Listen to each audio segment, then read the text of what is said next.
গ্রামীণ কৃষকদের কৃষিক্ষেত্রে ভালো ফলন পেতে কৃষি প্রশিক্ষণ শিবির করল জয়গুরু ফার্মার্স প্রডিউসার কোম্পানি লিমিটেড। শনিবার পশ্চিম মেদিনীপুর জেলার দাঁতন 1 নম্বর ব্লকের মনোহরপুরের গোপীনাথপুরে জয়গুরু ফার্মার্স প্রডিউসার কোম্পানি লিমিটেডের প্রতিষ্ঠা দিবস উদযাপন ও কৃষি মেলার দ্বিতীয় দিনে এলাকার প্রায় শতাধিক কৃষককে নিয়ে সচেতনতামূলক প্রশিক্ষণ শিবিরের আয়োজন করা হয়। এদিনের কৃষি সচেতনতা শিবিরে উপস্থিত ছিলেন পূর্ব মেদিনীপুরের এডিএ ট্রেনিং প্রাপ্ত পঙ্কজ কুমার, দাঁতন পঞ্চায়েত সমিতির সভাপতি কনক পাত্র, জয়গুরু ফার্মার্স প্রডিউসার কোম্পানি লিমিটেডের ডাইরেক্টর দেবাশিস প্রধান সহ অন্যান্যরা। প্রশিক্ষণ শেষে শিবিরে অংশগ্রহণকারী সকল কৃষকদের পরীক্ষা নেওয়া হয়। সেই সঙ্গে পরীক্ষায় প্রথম, দ্বিতীয় এবং তৃতীয় স্থানাধিকারীদের হাতে এদিন সন্ধ্যায় পুরস্কার তুলে দেওয়া হয়। রেজাল্ট ফলাফল সেটা তুলে ধরলে বুঝতে পারবেন। সারা পৃথিবীব্যাপী একটা আলোড়ন তৈরি হয়েছে যে যে জমিটায় আমি চাষবাস করে খাচ্ছি, আমার ছেলেগুলোকে খাওয়াচ্ছি, সেই জমিটা আমাকে কতদিন ধরে খাইয়েছে। এর আগে মনে করুন আমার পিতামহ, তস্য পিতামহ, এরকম করে কয়েক প্রজন্ম। সেটা কত বলছে, ভারতবর্ষে পশ্চিমবঙ্গের মাটিতে আমি যে ফসলটা জমিটায় ফসল ফলিয়ে খাচ্ছি, সেটা গত 10,000 বছর ধরে মানুষকে খাইয়ে আসছে, উন্নত প্রথায় খাইয়ে আসছে। এটাও ভাবতে হবে যে আগামী কতদিন, কত বছর ওই জমিটা আমার সন্তান, আমার নাতিপুতিদের খেতে দেবে। এটা একটা আশঙ্কার বিষয়। কেন? কারণটা এ করতে গিয়ে দেখছে দুটো জিনিস। আমাদের যে ভারতীয় কৃষি অনুসন্ধান পরিষদ আছেন, তার একরকম মানে তার পেছনে ছিলেন এই MS স্বামীনাথন, তার একটা বিরাট ভূমিকা ছিল আর কি। সেই কৃষি অনুসন্ধান পরিষদ একটা গবেষণা চালিয়েছিল।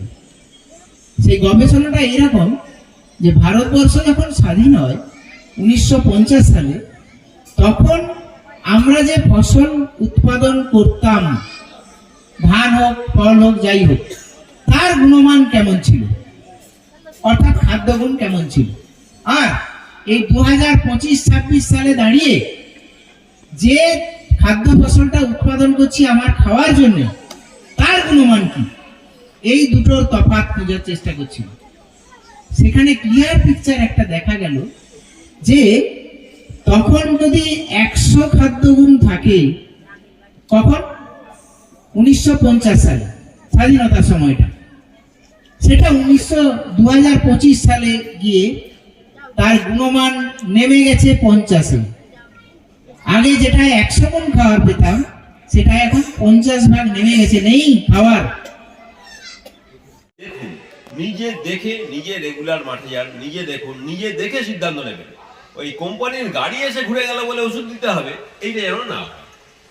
ঠিক আছে? এবার কোন ওষুধটা, এটা জানতে হবে যে কোনটা পোকার জন্য, কোনটা রোগের জন্য। অনেকে কিন্তু সেইটাও ঠিক পান না। এটা কিন্তু নিজেদের একটু বুঝতে হবে। এখন সবার পকেটে দেখুন মোবাইল ফোন আছে, মানে বড় ফোন, ছোট ফোন নয়। তাহলে বড় ফোনে ইন্টারনেট আছে।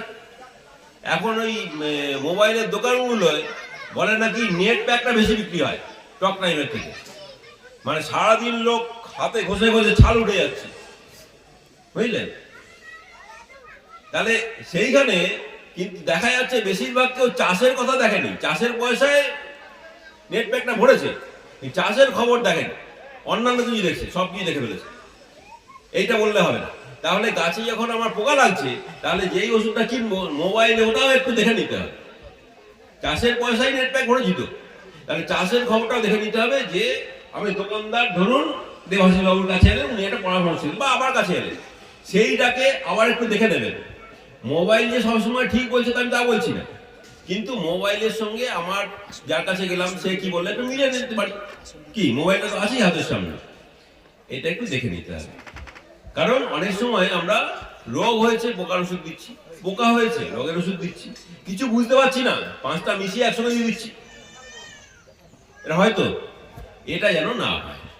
মূলত যে দুদিনের আমরা যে প্রোগ্রাম করেছিলাম ফাউন্ডেশন ডে এবং কৃষি মেলা, তার আজকে দ্বিতীয় দিন।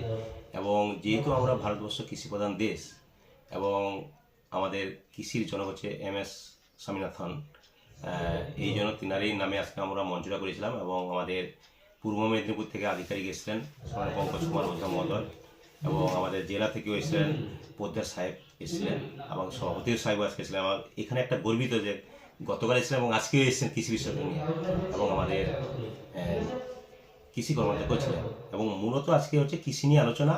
আরেকটা আমরা করতে পেরেছি, আমরা শুনেছি বিভিন্ন জায়গায় আমরা কৃষি প্রশিক্ষণ দিয়ে থাকি হয়, কিন্তু আজকে যে চাষিরা সত্যিকারে শুনলো নাকি শুনলো না সেইটা কিন্তু আমরা কিন্তু মানে মাল্টিপল চয়েস আমরা 10 মার্কের আমরা কিন্তু প্রশ্ন করেছিলাম, এবং সবাই কিন্তু অংশগ্রহণ করেছেন। প্রায় একটা ছোট্ট বাচ্চা যারা এখানে কৃষি প্রশিক্ষণে ছিল ওরাও পরীক্ষা দিয়েছে, তার মধ্যে আমরা ফার্স্ট সেকেন্ড থার্ড আমরা নির্বাচন করব, এবং সেই সঙ্গে সঙ্গে আরও 10 জন মতন আমরা চাষিকে আমরা সান্ত্বনা পুরস্কার দেব। এটা আমরা চাষিকে যাতে আরও যাতে শ্রীবৃদ্ধি হয় এবং ওনাদের আগ্রহ বাড়ে চাষের প্রতি।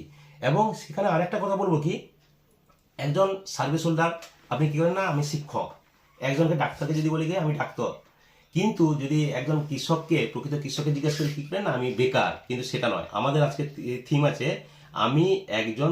আমি গর্বিত, আমি একজন কৃষক। আমি এটা কিন্তু আমার বাইকেও লাগিয়ে রেখেছি, আমার 4 হুইলারেও আমি লাগিয়ে রেখেছি যে আমি গর্বিত, আমি একজন কৃষক। এটা হচ্ছে আমাদের মেন থিম। কি নাম আপনার? আমার নাম দেবাশিস প্রধান, এই এফপিসির চেয়ারম্যান। এবং চেয়ারম্যান কথাটা হচ্ছে বড় কথা নয়, আমি একজন কৃষক, আমি গর্বিত একজন কৃষক। মেদিনীপুর জেলার ফার্নিচার জগতে স্বনামধন্য প্রতিষ্ঠান দাস ফার্নিচার এখন আপনার শহর বেলদাতে। বিয়ে বাড়ি কিংবা বাড়ির সৌন্দর্য ফেরাতে আজই আসুন আমাদের মেগা শোরুমে। শপিং স্বাদ পূরণ করবে মেসার্স দাস ফার্নিচার, বেলদা কেশরী মোড়, হসপিটাল যাওয়ার রাস্তায়, বিএসএল অফিসের পাশে, পশ্চিম মেদিনীপুর। এখানে পাবেন নিজস্ব কারখানায় তৈরি সমস্ত প্রকার কাঠের ও স্টিলের ফার্নিচার। এখানে পাবেন মডিউলার বক্স খাট, মডিউলার বেডরুম সেট, দোলনা, garden furniture, wall unit, modular dining set, office furniture, digital print আলমারি, modular sofa cum bed, modular centre table, fibre furniture, wooden furniture সহ যাবতীয় ফার্নিচার আসবাবপত্র পাওয়ার একেবারে বিশ্বস্ত প্রতিষ্ঠান দাস ফার্নিচার। দাস ফার্নিচার এখন আপনার শহর বেলদাতে। আমাদের dealership Bharat side, Quanto furniture, Hasmukh furniture, smart furniture, shopping furniture, Kurlon mattress, century mattress, classic mattress ইত্যাদি। বিশেষ দ্রষ্টব্য, প্রোডাক্টের গুণগত মান ও দাম যাচাই করে মাল কিনুন। মেসার্স দাস ফার্নিচার, বেলদা কেশরী মোড়, রেলগেটের কাছে। বাড়ির সৌন্দর্য ফেরাতে আজই চলে আসুন দাস ফার্নিচারে, নিয়ে যান সুলভ মূল্যে যাবতীয় সামগ্রী। যোগাযোগ করুন 03229299933 অথবা 9933333062 অথবা 7001139426। আমাদের ঠিকানা বেলদা কেশরী মোড়, হসপিটাল যাওয়ার রাস্তায়, বিএসএল অফিসের পাশে, পশ্চিম মেদিনীপুর। মা ওয়েলফেয়ার ফাউন্ডেশন নেশা মুক্তি ও পুনর্বাসন কেন্দ্র। বিজ্ঞানসম্মত আধুনিক পদ্ধতি ও অভিজ্ঞ চিকিৎসকদের দ্বারা চিকিৎসা ও কাউন্সেলিং করানো হয়। নেশার প্রবণতা থেকে বের হওয়ার জন্য চাই সৎ ইচ্ছা। এই নেশাসক্ত ব্যক্তিদের নানান সমস্যার সম্মুখীন হতে হয়, তারা চাইলেও এই পথ থেকে বেরিয়ে আসতে পারেন না, হতাশ ও একাকিত্ব বোধ করেন। তাদের ভুল পথ থেকে স্বাভাবিক জীবনে ফিরিয়ে আনতে আমরা বদ্ধপরিকর। মাদকাসক্ত ব্যক্তি পাগল নয়, খারাপ নয়, তারা শুধুই অসুস্থ। প্রয়োজন শুধু সঠিক চিকিৎসা। আপনার সন্তান কোথায় যায়, কাদের সাথে চলাফেরা করে, নিয়মিত স্কুল কলেজ যায় কিনা, অপ্রয়োজনে বাড়ির বাইরে থাকে কিনা, অস্বাভাবিক জীবন যাপন করে কিনা, আপনি যা অর্থ দেন তা সঠিকভাবে ব্যয় করে কিনা, পারিবারিক অশান্তি, শারীরিক অত্যাচার, স্ত্রী পরিজনকে অকারণে সন্দেহ, অবিশ্বাস, কর্মক্ষেত্রে অবনতি, মাত্রাতিরিক্ত আর্থিক চাহিদা বেড়ে গেছে, তার মানে আপনার প্রিয়জন তীব্র নেশাগ্রস্ততায় বা মানসিক সমস্যায় ভুগছেন। নেশামুক্তি ও মানসিক রোগের নিরাময় ও কাউন্সেলিং কেন্দ্র এখন বেলদায়। মদ, গাঁজা, ড্রাগস ও ইত্যাদি বিভিন্ন ধরনের নেশা এবং মানসিক রোগের চিকিৎসা করতে হলে আজই আসুন মা ওয়েলফেয়ার ফাউন্ডেশন। এখানে আমাদের চিকিৎসা পদ্ধতি: 1. নেশাগ্রস্ত রোগী এবং তার পরিবারের কাউন্সেলিং এর ব্যবস্থা। 2. নিয়মিত যোগ প্রাণায়াম ও ধ্যানের মাধ্যমে এবং মোটিভেশনাল ক্লাসের মাধ্যমে রোগীকে সুস্থ করা। 3. নিয়মিত ডাক্তারি পরিষেবা ও অভিজ্ঞ সাইকোথেরাপিস্ট দ্বারা কাউন্সেলিং এর ব্যবস্থা প্রদান। 4.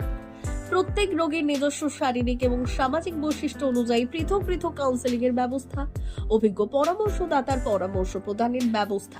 5. অনিচ্ছুক রোগীদের বাড়ি থেকে চিকিৎসা কেন্দ্রে নিয়ে আসার ব্যবস্থা করা হয়। বিশ্ব স্বাস্থ্য সংস্থা দ্বারা অনুমোদিত মদ, গাঁজা, ড্রাগস ও মানসিক রোগে চিকিৎসা করতে হলে আজই আসুন মা ওয়েলফেয়ার ফাউন্ডেশন বেলদা থেকে। যোগাযোগ করুন আমাদের সঙ্গে। Mobile number 9144587202। মা ওয়েলফেয়ার ফাউন্ডেশন বেলদা, কেশিয়ারি মোড়, রেলগেটের কাছে, মোহাম্মদপুর।